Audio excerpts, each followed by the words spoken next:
Salut tout le monde, très urgent et très chaud en Algérie. Je vous parle aujourd'hui lundi 26 août 2025. Y a-t-il eu coup d'État en Algérie, oui ou non? La question se pose. Selon African Intelligence, voilà, il y a une, comment on appelle là, il y a un magazine qui vient de dévoiler que le président algérien, là où nous sommes aujourd'hui, que l'Algérie est dirigée par l'armée. Qu'est-ce qui se passe en Algérie? Il y a une guerre froide entre le président algérien Tebboune et le général Saïd Changria, chef de l'armée algérienne.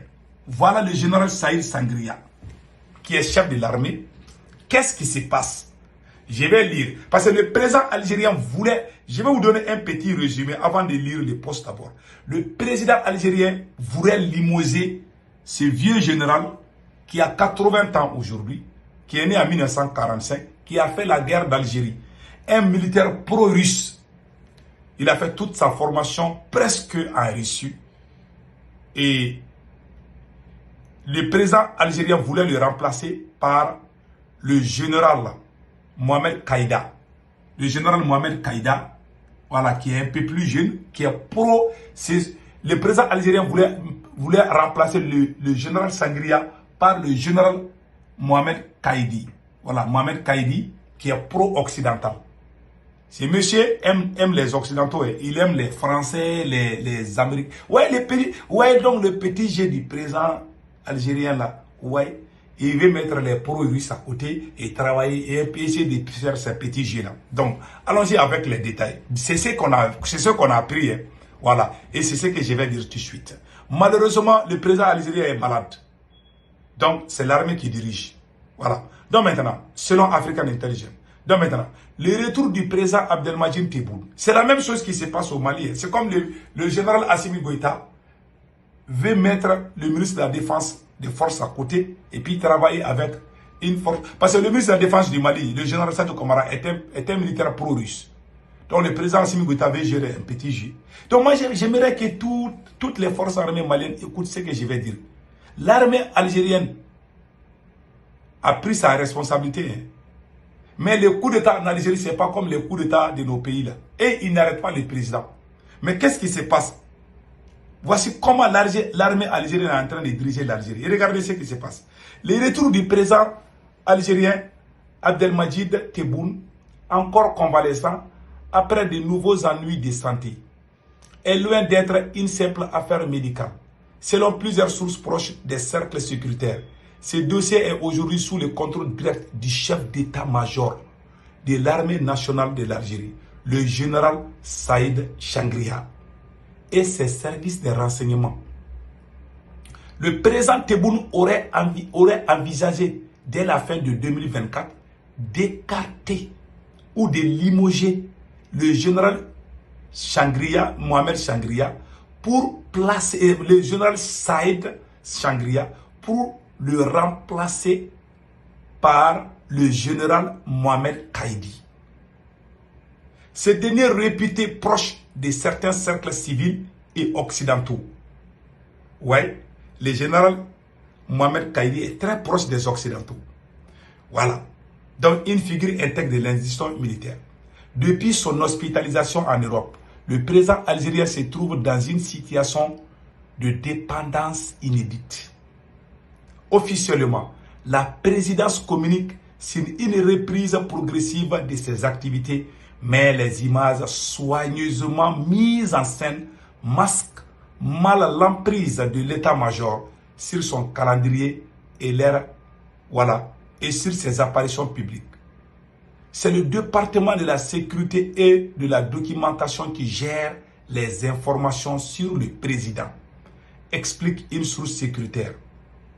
Derrière cette mise sous tutelle se cache une lutte de pouvoir ouverte. Cependant, le projet de remaniement n'a jamais dépassé le stade de ses intentions. Les services du général Saïd Changria, informés de ses velléités, aurait resserré l'État autour du président et verrouillé son entourage immédiat.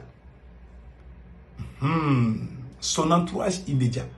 Donc le général Sangria, le vieux là, a su que le président voulait l'écarter. Comme c'est lui le patron de l'armée, il a travaillé au service, au renseignement militaire pour mettre à nul ou pour mettre en échec toute tentative du président, empêcher le président de le remplacer. C'est le chef de l'armée qui a fait ça. Voilà. Maintenant, Tebboune a perdu toute marque de manœuvre. Le président algérien, Tebboune, a perdu toute marque de manœuvre. Chaque déplacement, chaque décision stratégique passe désormais par l'état-major de l'armée algérienne. Confie un officier algérien dans la recherche, dans la recherche sécuritaire. Cette confrontation silencieuse illustre une réalité bien connue des observateurs, la primauté du pouvoir militaire en Algérie. La présidence algérienne, surtout en période de fragilité physique, ne peut exister qu'avec le feu vert de l'armée. Or, pour l'heure, le général Sangria, chef de l'armée, conserve une main de fer sur le commandement et sur les services de renseignement, ce qui lui permet de neutraliser toute tentative de rééquilibrage institutionnel. La question reste ouverte. Le président algérien, Tebboune, parviendra-t-il à reprendre l'initiative et à imposer le général Kadi comme successeur du général Sangria? Ou bien assistons à une continuité du statu quo avec un président affaibli, servant de façade civile à un régime piloté depuis l'état-major? Ce bras de fer, invisible au grand public, pourrait déterminer l'avenir immédiat du pouvoir algérien entre immobilisme autoritaire et recomposition forcée. Voici la composition. Voilà ce qui se passe.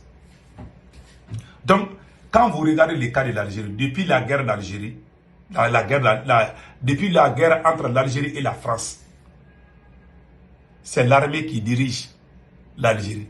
Tu es président, si tu touches à l'armée, ils vont t'écarter. Donc le président Tebboune, comme lui, il aime faire son petit jet, il voulait remplacer le vieux là.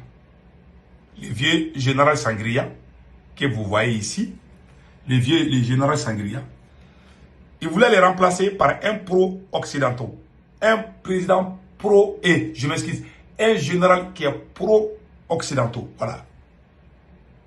Ouais, un général pro-occidental, voilà. Il s'appelle le général Mohamed Kaïdi. Lui, il aime les occidentaux, ouais. Lui là. Mais par contre, le vieux là est un nationaliste, d'après ce qu'on a lu sur le texte. Donc c'est ce vieux là qui est pro-russe qu'on veut écarter et amener un pro-occidental ou occidental. Voilà ce qui se passe en Algérie. C'est la même chose au Mali.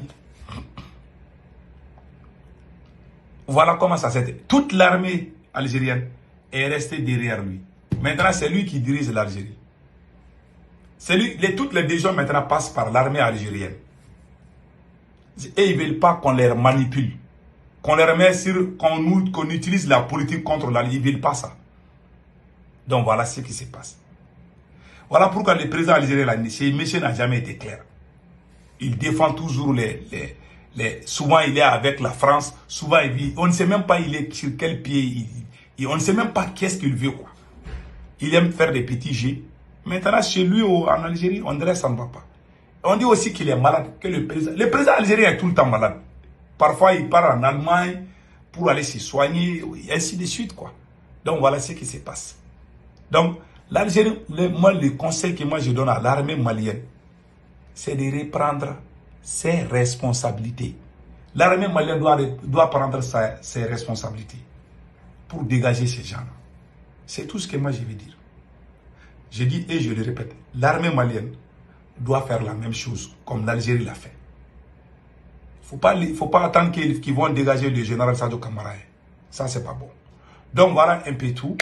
Donc L'AES va quand même respirer un peu, on verra avec le temps. Donc, c'est la même chose qu'Assimi Goïta veut faire. Vous savez, au niveau de l'armée, il faut arrêter les petits jeux là. On ne joue pas. En Algérie, on ne joue pas. Donc, ça, c'est une leçon que toute l'armée malienne doit prendre l'exemple. Donc, c'est une situation similaire à celle du Mali, ce qui se passe au Mali. Et la différence, c'est que l'armée algérienne a pris ses responsabilités. Mais les coups d'État en Algérie, là, ce n'est pas comme les coups d'État du Mali, du Burkina, là, où on va prendre les présidents. Chez eux, là, l'armée vient, il te dicte. Tu es présent comme tu n'es pas président. Tu ne peux rien faire sans l'armée. En Algérie, c'est comme ça.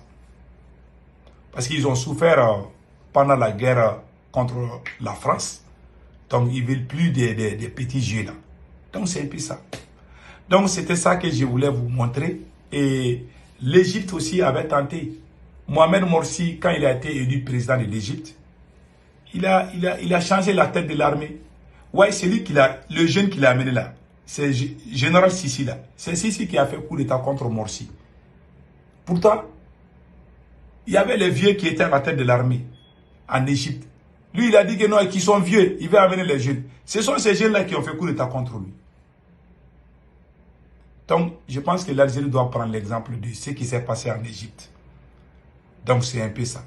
Et le Mali aussi doit suivre la situation de près. Surtout l'armée malienne. Initiez-vous avec le ministre de la Défense, Sadio Kamara, qui est russophone, et pour vraiment sauver le Mali. C'est tout ce que moi je peux dire. Passez un excellent week-end. Ciao, ciao.